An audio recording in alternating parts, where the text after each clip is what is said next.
John is assembling a team to complete a construction job. It takes him 12 hours to complete the job by himself. The following table represents the number of hours it takes to complete the job based on the total number of workers who arrive to help him. So if it's just John, it takes him 12 hours. But if a friend comes or another worker, if there's 2 people, then they each only have to work 6 hours, okay? If there's 3 people, they each have to work 4, okay?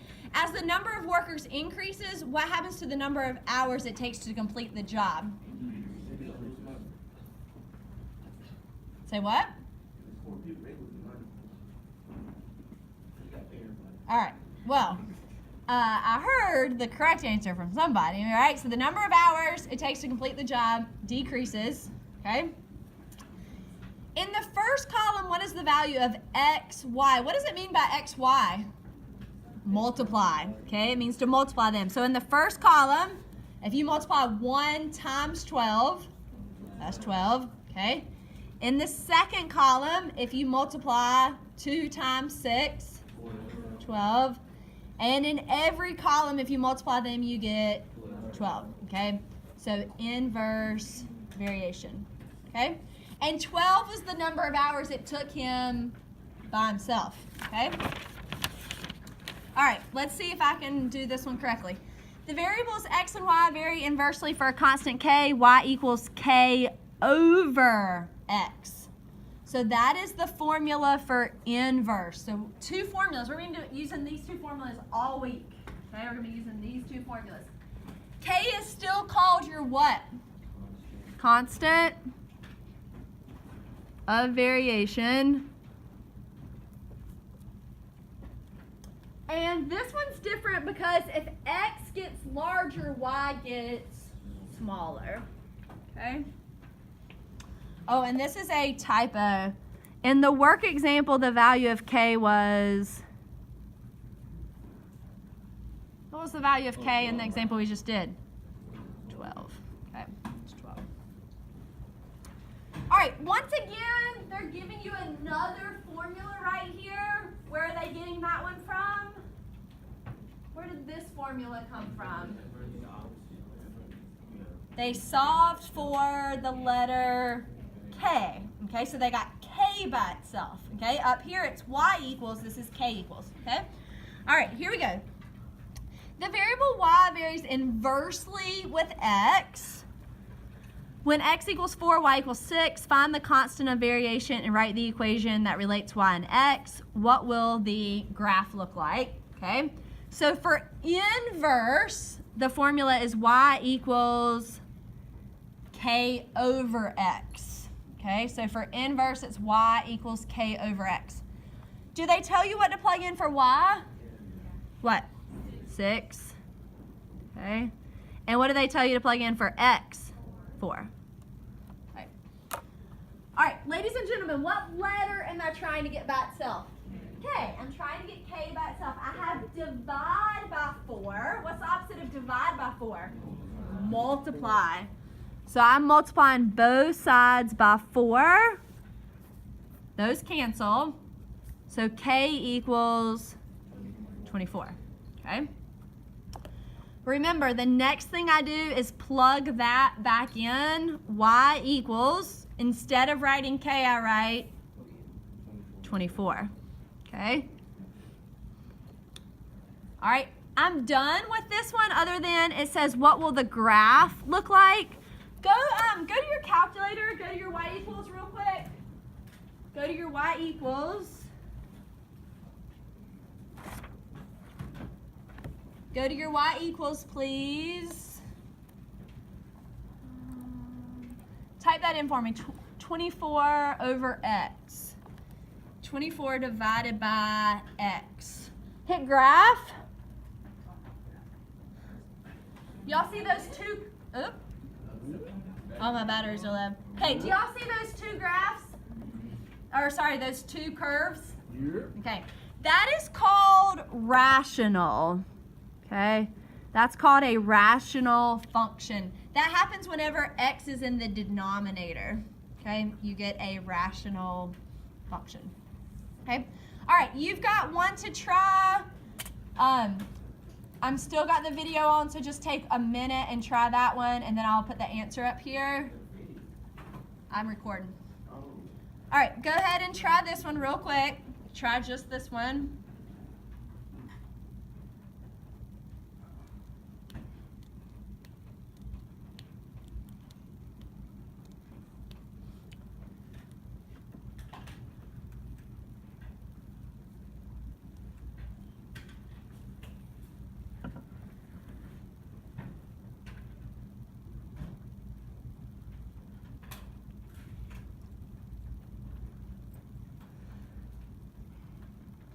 All right, so y equals k over x. Y was 10, x was 2. Multiply both sides by 2.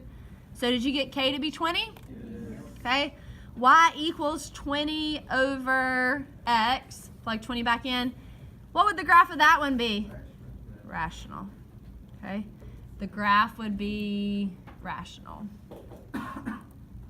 Okay. We're doing example 2, and there's no room, so I apologize for that. Once again, another typo on my part. The variable y varies inversely with x. When x is 3, y is 12. Find y when x equals 2. Okay, what's the key word? Inversely, which means y equals k over x is my formula. What gets plugged in for y? 12. And what goes in for x?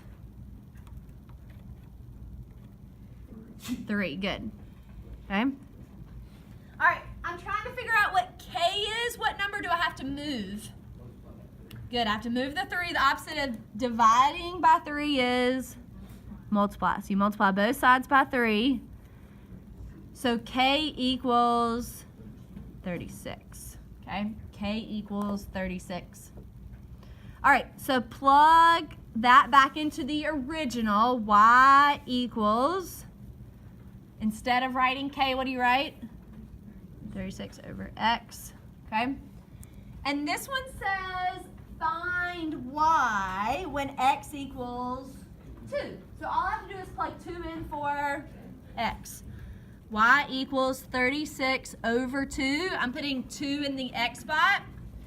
And you just type it in your calculator. 36 divided by 2, 18. Okay?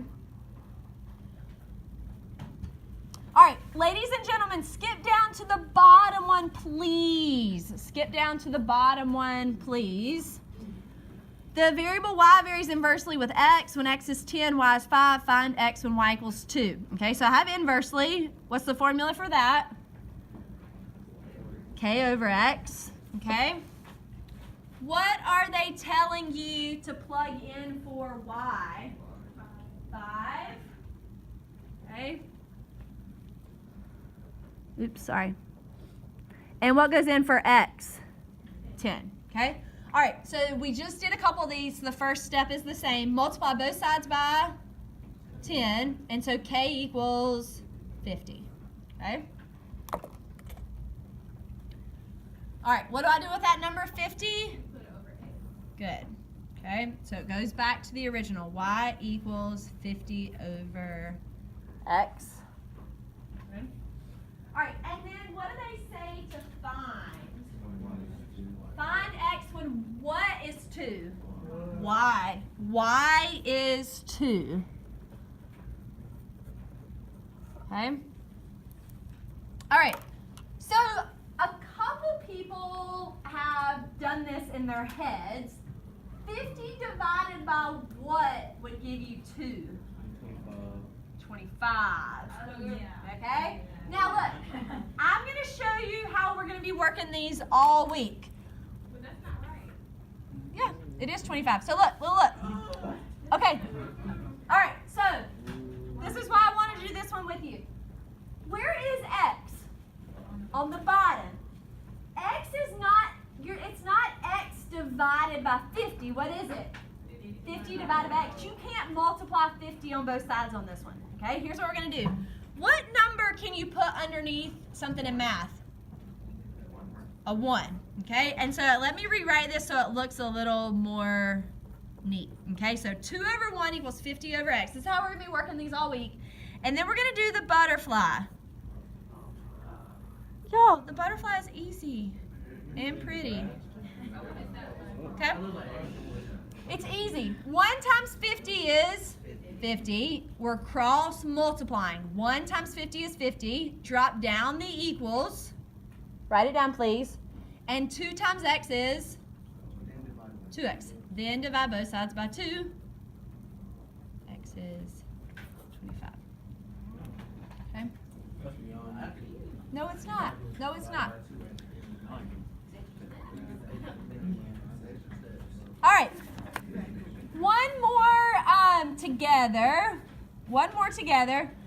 In order to keep a seesaw balanced, the heavier person must sit closer to the fulcrum. That's the middle part. All right. The distance from the fulcrum varies inversely with the weight of the person. Which table represents possible weights and distances that would balance the seesaw? Okay, so we have inversely. What formula do I always use for inversely? All right, y equals k over x. Okay? All right, this left-hand column, I want you to put an x, and the right-hand column, I want you to put a y. All right? So what's the first number I plug in for y? 5. And what do I plug in for x? 72. Okay? All right, how would I figure out what k is? What do I do next? Times by 72. And what do you get? All right, if you notice, to figure out what k was, what did I end up doing with these two numbers? Multiplying, okay? So now multiply 90 times 4 in your calculator. Multiply 90 times 4. 360, okay? Multiply 120 times 2. Ah. Okay. That one doesn't work because it has to be constant. It has to be constant. What did we get for our k value? 360. When we got to 120 and 2, it did not work. Okay? All right. Let's try the next one. So remember, my formula is y equals k over x. And the y is 4. And your x is 100. But you'll notice, to figure out what k is, what do I end up doing with these two numbers? Multiply. So that's what you're going to do with each of these. You're going to multiply each of them and see if you get a constant amount. So 100 times 4 is 400. 90 times 3.6? It's not 400? Okay. All right. What is 90 times 8? Okay. What is 120 times 6?